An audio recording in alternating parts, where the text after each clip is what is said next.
중국의 3분기 GDP는 전년 대비 4.9% 증가했지만 2분기 7.9% 증가보다는 둔화되는 양상을 보였습니다. 전력 부족이나 공급 제약이 생산 부분에 타격을 준 것 외에도 C19 감염의 산발적인 확대가 소비를 위축시킨 것으로 여겨지고 있습니다. 중국의 향후 경제 전망도 결코 밝지 않습니다. 부동산 대기업 헝다그룹의 경영 위기를 계기로 부동산업 채무 리스크가 중국 경제 전체에 파급될 것이라는 우려가 퍼지고 있기 때문입니다. 금융기관은 헝다그룹의 파산 우려로 부동산 기업에 대한 융자에 신중을 기하고 있는 모습입니다. 은행 대출과 함께 부동산 기업에 있어서 중요한 중국의 그림자 은행에서도 자금 조달이 어려워지고 있습니다. 9월의 부동산 대상 신탁 상품은 318억 위안으로 8월에 비해 절반 이하로 감소했습니다. 신용 경색 상황을 보이고 있는 부동산업을 바탕으로 중국인민은행은 일부 금융기관은 규제에 대해 오해를 하고 있다라고 말하며 안정적이고 질서 있는 형태로 부동산 대출을 계속하도록 금융기관에 요구한 것을 밝혔습니다. 그리고 인민은행은 헝다그룹의 문제는 개별적인 일이며 위험 조절이 가능하다고도 밝혔습니다. 사실 헝다그룹의 부채는 약 350조 원으로 크긴 하지만 중국 전체 여신 총액에서 보면 0.6%에 불과합니다. 은행 등에서 빌린 자금의 비율은 11% 정도밖에 되지 않아서 시스테믹 리스크에는 연결되지 않는다는 견해가 현 시점에서는 일반적입니다. 인민은행의 금융기관을 향한 성명으로 부동산업 자금 융통은 일시적으로 완화될지도 모릅니다. 하지만 구조적인 문제가 해결되지 않는 한 어려운 상황은 계속될 것입니다. 중국 GDP에서 부동산업의 기여도가 약 30% 정도라고 하는 추계가 있습니다. 이는 미국에서 부동산업 GDP 기여도가 약 20% 정도인 것을 감안하면 중국 경제의 부동산 의존도는 크다는 것을 알 수 있습니다. 증가하고 있는 수급 불균형 상황을 보면 주택시장은 앞으로 큰 폭의 장기 조정을 맞을 수밖에 없습니다. 또한 중국의 고령화 비율은 약 12% 정도이기 때문에 저출산 고령화의 영향으로 세대 형성 비율이 내려가고 있어서 자택에 대한 수요가 줄어들게 될 것입니다. 가계에 미치는 타격도 심각합니다. 가계 자산에서 주택 자산 비율은 60% 안팎으로 미국의 2배 수준입니다. 중국의 가계 부채는 금융위기 전 미국 수준까지 올랐기 때문에 부동산 거품 붕괴가 가져올 역자산 효과의 악영향은 이루 헤아릴 수 없을 정도입니다. 이것만으로도 중국 경제의 하드 랜딩 시나리오는 충분히 그려지지만 우려되는 부분은 따로 있습니다. 중국의 부동산 기업은 자국 내 은행이나 그림자 은행뿐만 아니라 금융시장으로부터 자금 조달도 하고 있었습니다. 최근까지도 국내외에서 회사채 발행이 활발했습니다. 경영 상태가 악화된 것이 밝혀진 헝다그룹은 9월 하순 이후 위안화 회사채의 이자 지불에 대해서는 착실하게 실행하고 있습니다. 헝다그룹은 산하기업에도 9월 하순에 만기일을 맞이하는 금융투자 상품에 대해 10%분을 지불했다고 밝혔습니다. 중국 정부의 지도인지는 알 수 없지만 현재 중국 내 투자자들은 큰 피해를 입지 않고 있습니다. 반면 해외 투자가들 사이에서는 위기감이 급속도로 높아지고 있습니다.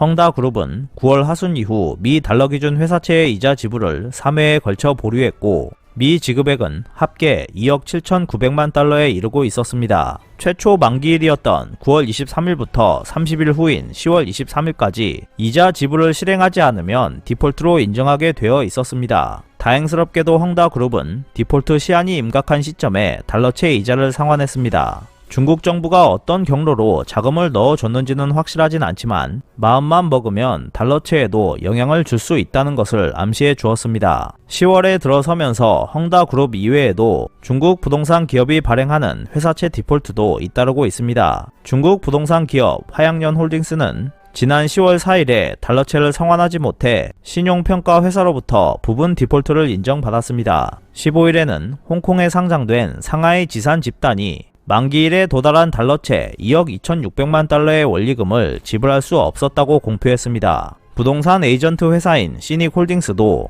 지난 10월 18일에 달러채 2억 5천만 달러를 상환하지 못했습니다. 2022년 1월에도 총 62억 달러에 달하는 달러채 상환이 다가오고 있어서 중국 부동산 기업이 발행하는 회사채 디폴트는 늘어날 것으로 보입니다. 이와 같은 상황에 해외 투자자들은 회사채 위험도에 주목하면서 중국을 떠나고 있습니다. 3분기 중국 부동산 기업의 달러채 발행액은 약 19억 달러로 전년 대비 61% 감소했습니다. 10월에 들어서면서 중국 부동산 기업의 달러채 발행은 10월 18일 기준 한 건에 머무르고 있습니다. 지난 10월 13일 블룸버그 통신에 따르면 중국 기업의 달러채에 대한 해외 투자가의 매수 의욕은 9월에 크게 떨어졌습니다. 헝다그룹이나 중국 부동산 기업의 달러채는 액면가에서 20% 전후까지 하락하고 있어서 이미 발행된 채권을 새로 발행된 채권으로 상환하는 차원은 어려운 상황입니다. 지난 1월부터 8월 기간 동안 중국의 국유기업 이익 총액이 민간기업의 이익 총액보다 8% 더 많아지면서 13년 만에 국유기업의 수익이 민간기업을 능가할 가능성마저 나오고 있습니다. 이러한 상황이 펼쳐지는 주된 이유는